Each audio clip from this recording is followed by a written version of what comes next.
Well, hello everyone. We are back for another episode of Tattoos and Toddlers. Can you believe I am in season 2? I can't either because here we are in 2024 when we were recording this, and I'm sitting here like, okay, how is season 2 happening? Well, I keep finding amazing guests because I want to always talk about what it is like to run businesses and balance parenting and caretaking. Because it's Tattoos and Toddlers is about not necessarily having toddlers, but it's a way of looking at balancing life and business together. But I also love tossing in tattoo stories, which I don't even know if my guest has one. I don't care. The point is, I wanted to have Shafonne on today with y'all because Shafonne has a lot going on, and I really, really enjoyed her talk at Wedding MBA. And I really wanted to have her on today to talk about these things, the struggles, the wins of life, having a business, having children, all of the things. So, Shafonne, introduce yourself real quick. I love that you like. I don't even know if she does, which I do have tattoos. I have quite a few that Yay! but they're all typically on my back, so people don't normally see them unless I want you Mm-hmm. to see them. But I was like, yes, this is getting even better. um, Thank you for having me on, and it's always such a just a gift to talk to people. I'm a social person, very social, so I enjoy talking to people, and podcasts for me are just such a great way to talk, kind of pour into people, pour into each other, and have a big impact. So thank you for Yeah. letting me be here. So wow, about me. One thing that most people don't know, I actually have a math and science background. So I like graduated with a bachelor's of science in biology. So Wow. I always remember when I was in college, I went to an all-female college in Virginia, and everyone was like, "You're the most cool science person I've ever met." Like, and I was like, "Yeah, well, where's the party? Like, I probably should be studying, but where's the party?" So that's something most people don't know anything about me, is that I have a math and science background. Yeah. But then I got into events, and that's kind of where I really got into everything. Like in college, I ran the organization that planned all the social events on campus. And so that's where kind of like my love for events came from. And then from there, I became a wedding planner. I was a high school science teacher. I worked in a lab as a hematologist. Like I always had kind of the event side, but I always had like the math and science side too. And then I became a planner, became a blogger, created my first blog, Pretty Pear Bride, the only blog still in the world for plus size brides. Heck yeah. And that was my OG publication. I'm still on there somewhere. You are like we just did a huge update. So we updated all the publications that I own. Like super scary, super a lot of money, but I was like, I have to bring them all up to date to just be current with Yes. what's going on. Yes. But yes, I love like that publication. And I don't want to say it made me as a like an entity in the wedding industry, but it made me feel seen as being a plus size woman, as being a plus size bride. Like that's where I felt like I really stepped forward. And then I joined Our Society and kind of the whole conglomerate of wedding bloggers. And we created Our Society and we created Matchology. And that did its thing. It was where it was supposed to be at that time. And now I've taken it over as a CEO, and I own a lot of the publications. And I'm really starting to shape it in a way that is literally becoming this beacon of inclusivity in the industry. And that is kind of my next iteration. Like that's my next thing, is to like truly just like all the different publications, Elizabeth Ann Designs and Mountainside Bride and Brooklyn Bride and all of these other entities, Southwest Wed and Pop, like all these publications that I own. It's becoming very apparent that everybody has to look the same way, and they don't. Yeah. And that's what I really am trying to kind of champion. And the industry is just working on making it more inclusive, especially in places where typically like Elizabeth Ann Design historically is very much not a publication that includes a lot of different varieties, that includes a lot of different diversities, a lot of different sizes, ethnicities, sexual orientations, all of it. And that is one of the main ones like I'm really working on, to get new blood in there, to get new stuff in there, and just kind of doing the refresh and updating all the publications. Like it has just reinvigorated me into being, like I said, becoming this beacon of specifically size inclusivity, but inclusivity in general And for that I'd have industry. to say, like, I feel like when I'm hearing you speak about this, it's something that has always been there for you to walk into because it's part of your blood. It's part of Yes. everything. It Yes. sounds like you are in a freaking awesome place stepping into your zone of genius, right? We always hear about people talk about zone of genius. Yes. And I say, and we've talked like that is my shit. Like, oh, I hope we can curse because I because I can't edit, so you're okay, I will be good. I will be good. But anyone who knows me knows that is Shafonne. Like, there are gonna yeah. probably be some F bombs. They're gonna probably, but I will curb. I will curb. But it is, and Jen, it's so dang crazy. And actually, it's not. It's very kismic that you would say that because I feel, and I feel that a lot of us in the industry for so long, we do dim our light. We don't share those sides of ourselves. We don't 100%. share certain parts of us because we think that someone's gonna say something. At this point in time and at this point in my life, like I will be 45 this year, girl. I have zero F's to give, like zero F's. I don't care if you like me. I don't care if you like what I do. I don't care if you like what I say. I know what my purpose is, and my purpose is to shine light on the stuff that people don't want to talk about, and that's what I'm gonna do. That's what I'm Okay. here for. Okay, so there's our podcast, everyone. Thank you for coming. I'm gonna say, like I am in a different. There you go. When you get to a certain age, typically for us as women, it's like once you hit that 40. Like once you Yeah. hit 40, I have zero fucks. So sorry, zero F's to give. Like I just don't. I don't, and it's held me back for so long that I did care. Like I cared for so Yeah. long that I wasn't invited to that table. I cared for so long that I didn't get invited to that, or that someone didn't say my name in a room that I wanted them to say my room in. I don't care. I really don't care anymore. Say my name, don't say my name, but my name is going to be said regardless, and that's all I care about. And so it's been very empowering to step into it. Scary, and that's when you said what you said is it's my zone of genius. If it's not scary, then it's not your zone. It's not for you. It should be scary. And I It think should be light. and I It should think be scary. we can agree that it is bigger than ourselves. And I think that's where it gets scary. But it's also like this form of peace that comes along with it. You're just like, you know what? This is what I meant to do. This is the purpose Yes. that I felt like all along was missing from my life.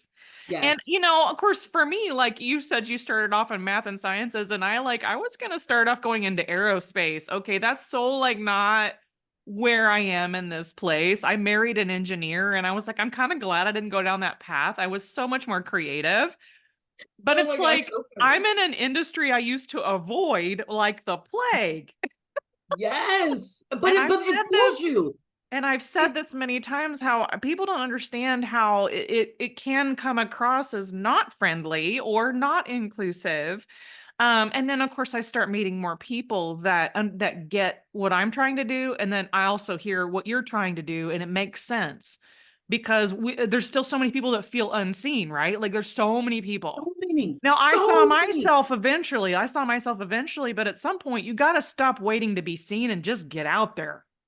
Because the thing is that and I do like, and I do a lot of marketing, I do a lot of sales, because at some point in my wedding industry life I kind of left it. And I say left it, I just kind of stepped back, and that's when I went and I learned everything I know about marketing and online sales, like everything. And it's like once you learn some of this stuff, you're like, hold on, this that you're like this tit for tat, this like it's so much stuff that doesn't matter. Like it does not matter. You're here to serve your audience, you're here to serve your Yeah. customer. What so and so is doing back over here, that makes no bearing to me. It really doesn't. And who I'm trying to serve is my audience. And I think it's like for you and for me and for so many of us, once we realize that, it's like the mask come off, the stuff comes off. Like I don't have to hide anymore, because the person who is paying me, or the person who wants to pay me, or the person who wants to pour into me, that's what they want to see. They want to see the non-master Shafonne. They want to see the Shafonne that doesn't care. That's the person who I care about. The people who aren't paying my bills or don't want to see me or don't want to have me at a table, I'm good. Because the person who does, they are coming to me and they are gravitating to me. And I think once again, it has been a hard road to learn that, but now that I know it, it's balls to the wall. I'm good. I'm Yeah, so and, good. and this really inspires me too, because I started this year differently with a whole different heart set and mindset You myself, just to did. really embrace the things that we don't like to talk about, which is more rest. A lot of us just get White up and space. hustle. We just get up and White hustle space. every dang day, but we don't let ourselves dream a little bit. We don't let ourselves imagine some things or even solidify the things that we know are our purpose-filled areas of, getting out there. And so this year I just started off completely differently, and I'm really glad I did, because every month is building on itself. Like, here we are in March now. This is the recording in March, y'all. Very organic.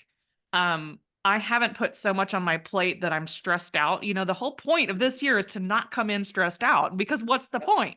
Last year, I was like, oh my God, I've got to do this, this, and this, and oh my God, la, la, la, la. Because there's fear. There's always fear that the business isn't going to be there. There's a fear that there's a job that you can't get, that somebody's stealing stuff from you or taking stuff away from you. I mean, I'm a photographer. There's a gazillion of us out here. A gazillion. But I trust the process and my people finding me, and it's starting to really, I'm starting to really see the fruits of my labor. Even if I was over laboring, I'm starting to see the fruits of it. And the majority of it is, Shafonne, showing up authentically. So Yes. I think we can agree that that is a natural magnet. I mean, and the thing is that I always say, slow down to speed up.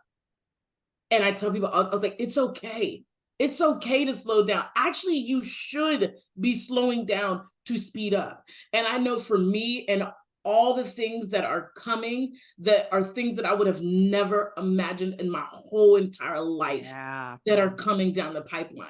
These Yeah. are not by accident. These are not by happenstance. These are meant to be, but they weren't meant to be unless I could stop and see what I needed to do to allow them to come in. And I think that is that part where you're talking about, because I saw you at the beginning of this year, it was very intentional. This is what I'm doing. This is what it looks like. This is how it is. All you have to do is say it into the universe. And I know it sounds all willy-nilly and woo, and everybody's like, but literally, once you speak it, your subconscious universe, everything is like, oh, that's what Jen's trying to do?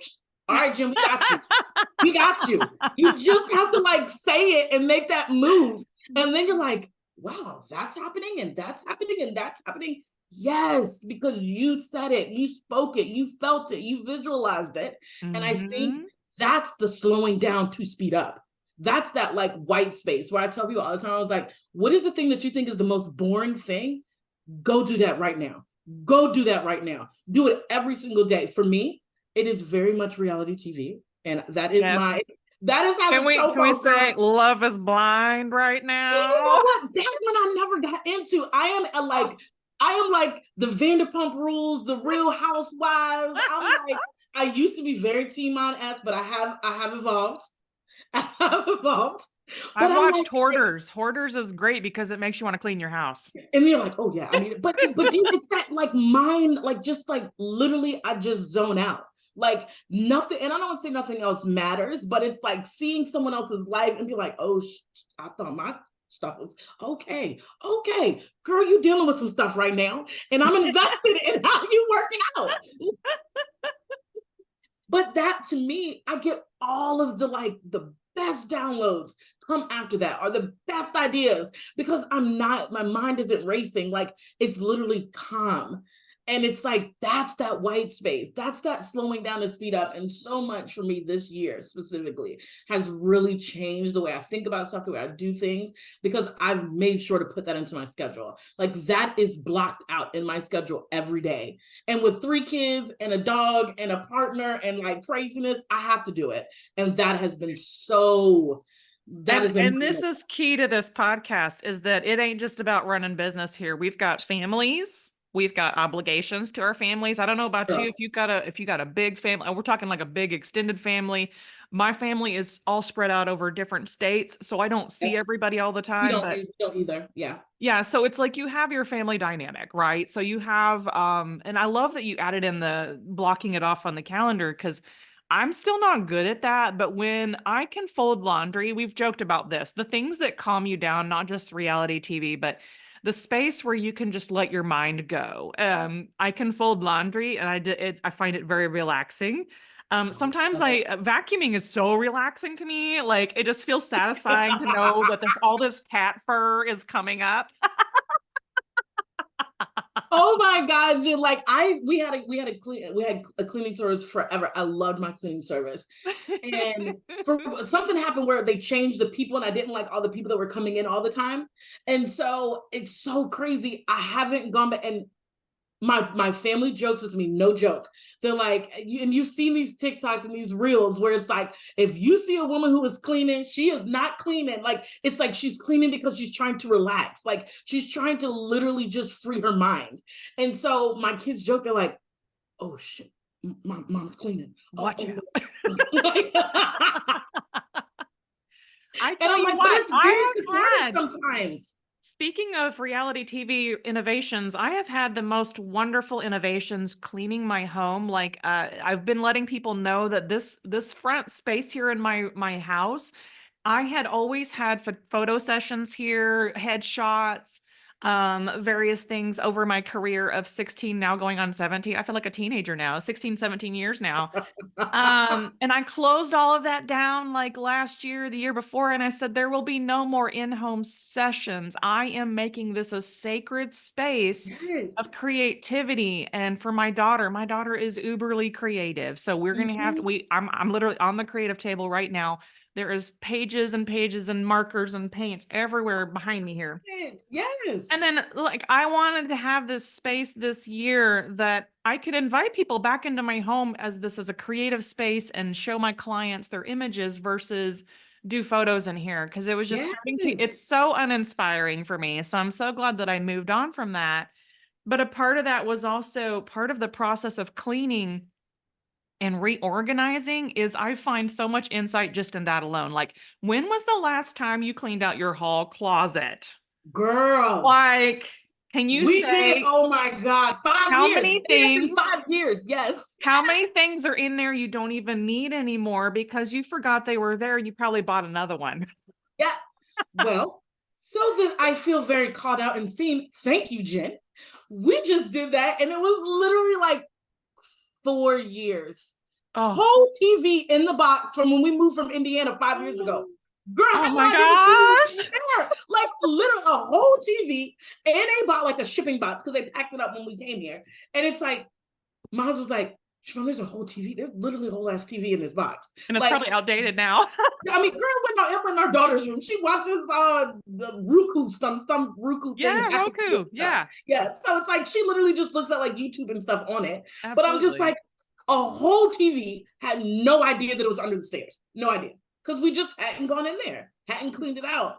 And this is why I brought all this up, because as we're talking, everyone listening, this is your slow down to speed up moment. Because what if that silly little closet, even though you've been avoiding it, is the one thing that brings a breakthrough into your life? Like, what if that revelation of something that you needed to see in your own closet, which is actually your heart closet, the ruffled up ground in there that you haven't dug out the treasures that are in there, right? Like, because you haven't taken the time to do it. And not everybody loves hearing this message.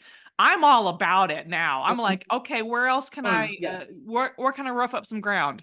What else is happening in my life that I need to address and face it? Like, I was writing a PR lead today about, what do you do with this, and this? And I was like, well, face it. Let's face it and get it over with. Face it that your wedding day is going to have a lot of good and bad happen. Just understand what's going to happen and be okay with it and face it when it gets in front of you.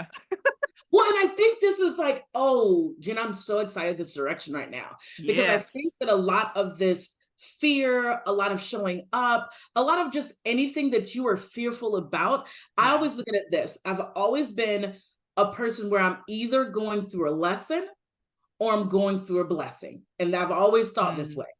Interesting. Everyone is all excited. Oh, it's a blessing. I'm getting all the money. It's raining. I'm getting clients. Yes, yes, yes. But just remember, there will be a lesson that's going to be coming up. So it's an ebb and a flow. You're not going to always be like blessing, blessing, blessing, blessing, blessing, blessing, no lesson. There's always an ebb and a flow. So if you're in a blessing, go ahead and get ready because that lesson is coming. And most people always, they shroud, they get scared, they're fearful. They're like, oh, I don't know what it's woe is me. No, this is happening for you, not to you. Like it's happening for you to see a lesson. And so when you're talking about that, people are always like, they don't want to dive right into what do I need to be learning? Mm-mm. Well, you Mm-hmm. have to do that to get to the next blessing. And that's the part where people just don't understand. It's like everyone's high, everyone's excited when it's a blessing. Yes, we're so excited. And just know there's going to come a lesson after that. And that lesson, you have to dive face first into it. Because when you're in that lesson time, you are realizing the quicker that I can realize this is a lesson, what do I need to learn? What do I need to get from this so I can move on? It allows you to get over those lessons so much quicker. It allows you to be like, bam, I'm back up on that horse again. I'm ready for my next blessing now. Thank you, sir. Universe, Yeah, whoever.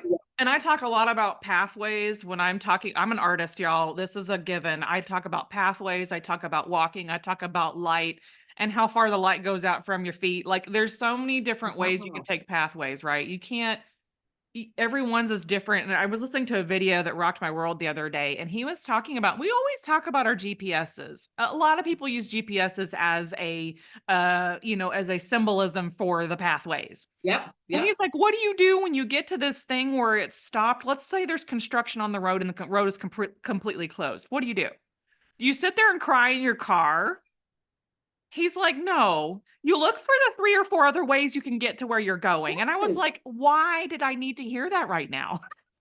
Yes. 3 to 4 different other ways to get where you're going, not just the one way you've always known or the one way you've always gone.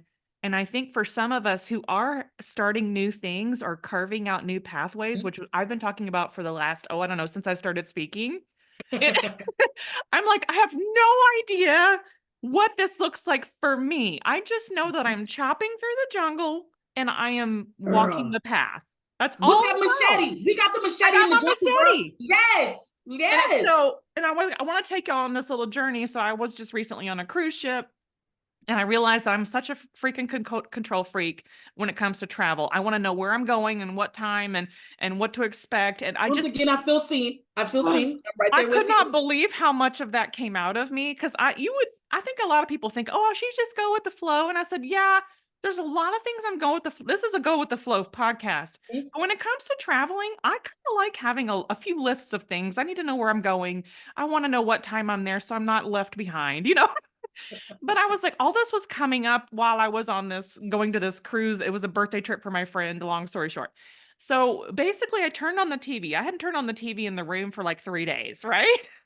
I turned on the TV and Romancing the Stone was on, which is where I get the very talk about the pathways chopping through the jungle, because their whole story was Yes, based it was. upon a treasure map so they could go find this fancy diamond thing Oh, that was that, such a believe good it or not, was movie. in an ugly rabbit statue first. First, they found the ugly rabbit statue, and then they broke it open and found the jewel. Okay.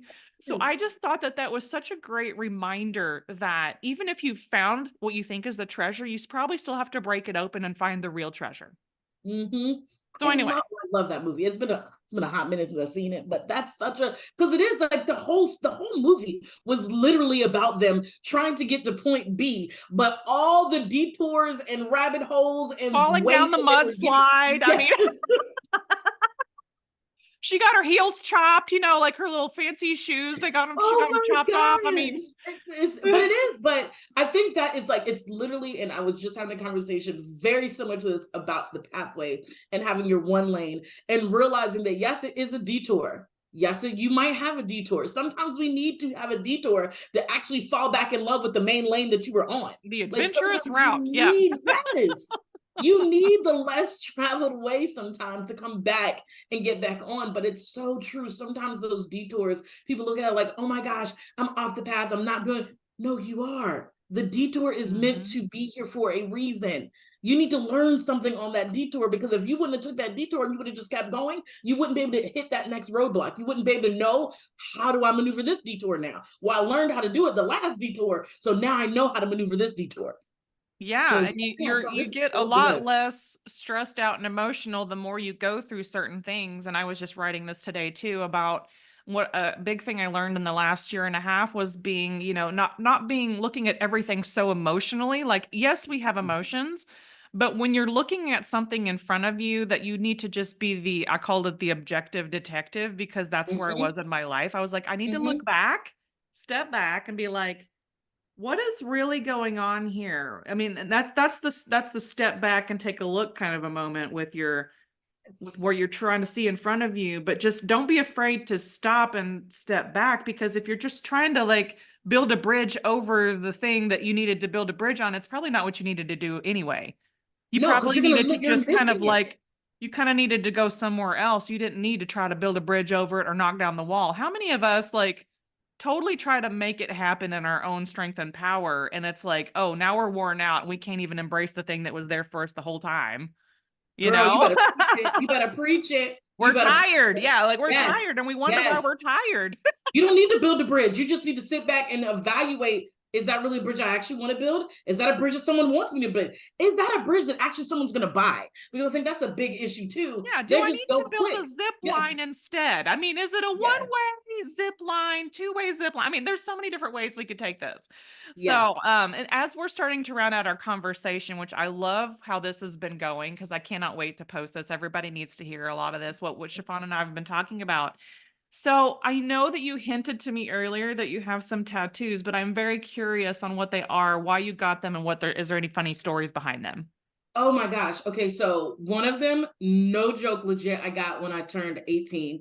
And it is I know everyone always, I hate to say it because it's such a condescending, like it is literally the tramp stamp that I hate to say it because people always say like that's how they I'm call sure it. that's But back in the day. That's what we called them, right? it 100% We're was. the And same literally, age-ish, so yes.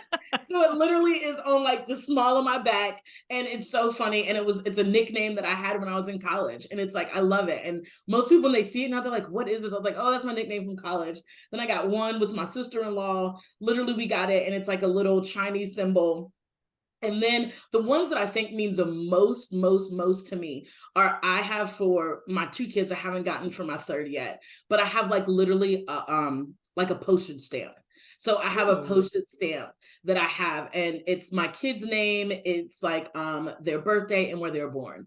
And so like those ones are so meaningful because like it literally is me doing like a postage stamp for my kids. Like, and so though that one I love so much, I have a butterfly on my shoulder that is just meaningful because I mean it's literally just a carefree spirit. Like I am the epitome of a carefree spirit. And whenever I see a butterfly or anything like that, I always think, but I am someone who loves tattoos. I could go and get tattoos for days, but I love that you asked number one, when did I get them and what is the meaning? Because I tell people all the time, I was like, don't just get a tattoo to get it. Like let there be a meaning. And it's like when someone asks me that Chinese, yeah, that Chinese symbol means bottoms up. No joke. I had it verified. It means bottoms up. And it's like my sister-in-law got it. Like we were best friends and we got it together. And it's Oh like, my gosh. um, but I love how you ask that because sometimes you even need a reminder as a person who got the tattoo. Dang, why did I get that? What is the meaning by, especially if they're older ones, because all of Yeah. mine are older ones. So it's like you really do. They're like, why did I get that? What was I thinking? Was I even thinking? Like, And here's something important that I was sharing with my audience recently is that I had gotten my first visible tattoo that I can actually see. Like I can see everything else is on my backside as well. mm-hmm, So I'm sitting here like I have all these tattoos I forget about because I never see them. mm-hmm, But then mm-hmm. now I've got a really, really big forearm tattoo. And then now I have a little tiny miniature one that I got at Wedding MBA at Vegas last Oh, year. yay. I love that though. And it is, it's like, I appreciate you asking me because it actually reminded me of like, why did I get that? What is the symbolism behind it? Because we just often forget sometimes, especially because I don't see them all the time. That's the Yes, other part yes, because they are especially I since we don't don't see see them them. all the time. Yeah. And I need to take a picture of my backside and be like, okay, what did I get and why? I don't remember what. Because sometimes they're like, oh, shit, I did get that. Like, oh, what is this one? I'm like, oh, what is it? Let me look again. Oh, okay, that's what that one is. Because we don't see them all the time. Yeah, Yeah, we yeah. don't see them. And I am curious about the postage stamp. What made you choose a postage stamp over anything else regarding your children? I don't even know. Like, I'm now, because even just talking about it, I was kind of thinking about what was. I think I saw it because, everyone kind of gets the heartbeats or they kind of like, everyone has different ones that they Heartbeats, will get for footprints, their dates, kids. names. Yes. Yeah. But I don't know. I think when I saw the poster, because I saw it on, like, I saw it in a book And I was like, oh my gosh, I love that. But it wasn't for kids. It was just, I think it was for someone who had passed away. And it was just kind of a commemorate, like, because when you do the postal service, like they're like stamped, Yeah. signed, sealed, and delivered. And Yeah. I think for me, I was one of those ones like, these are my kids, literally signed, sealed, and delivered to me as a mom. Like they're Aw. connected to me. And I was just like, oh, wow. And when I saw that, I was like, hands down, that's what I want. And I have not run into anyone else who has anything like that. Everyone's like, oh my gosh, that's so cool. But that was one, and it literally looks like almost like even like the older looking, like he made them very older looking. Because they would like as an older postage stamp, like how it looks when it's on some mail. And I was like, oh my God, I love it so much. I'm to Aw. the third one now. I have to go back to that person because so it can look the same because the Yeah. two were done at the same time, but now the third one will be done again. But yeah, those are the most meaningful ones to me for sure. No, I love that. And I don't know about anybody else listening, but I'm already planning my next one because I just booked a little trip to New York City and I'm already looking at little shops that do the little miniature ones, and Yes. then me and my friend Kristen are going to meet in New York City and just go get like a couple of little tiny tattoos and then just walk the city. It's going to be Yeah. awesome. I saw that you were going for a day and you're like, who's here? I'm going. Oh Yeah, my and I God, know so that's many gonna be people fun. over the years. Like I've been traveling to New York City for like 20 years. I still have my original jacket I bought for traveling to New York City because I was like, it's not Yeah. cold here in Texas hardly ever. Yeah. So Yep. why would I ever buy a big expensive coat? But I found a coat that I could layer with and I've had it ever since, like 24 years now, I guess. Dang, I love it. Um, and then so I was thinking to myself, I'm also having this opportunity to go to the UK and Dublin, Ireland. So I'm like, oh, snap, should I do miniature tattoos there too? I mean, I'm already thinking about stamps. You want to call like passports and stamps in my Yes. life? That would be a tattoo. That's fire. Like when you think about just because, and that's the part of for me, the way I look at a tattoo, it has to have that meaning. And when you look at that, it's like everyone that you look at when you have gone to a place and been in a place, it is going to have meaning. There's a story behind it. It's a Yeah. story why you got it. It's a story how you got it. It's a story with who you got it with. Like that's crazy. That's epic. I That's love epic. it.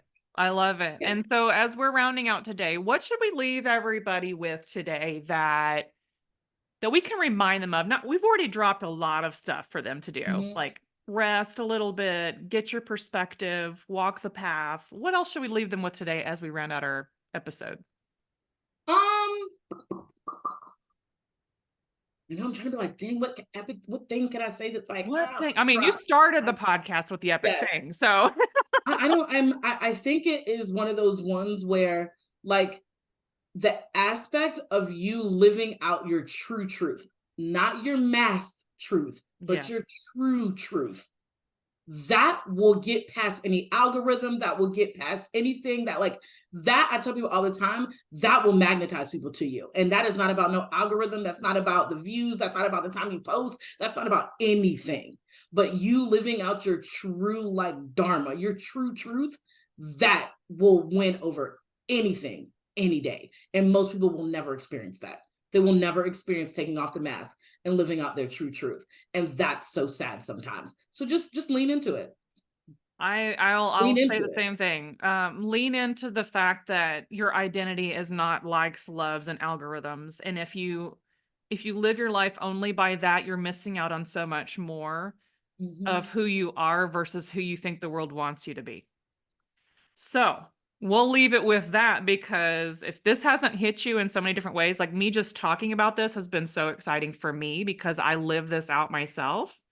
And I like to see other people on the path doing it as well. So thank you, Chiffon, for coming on today.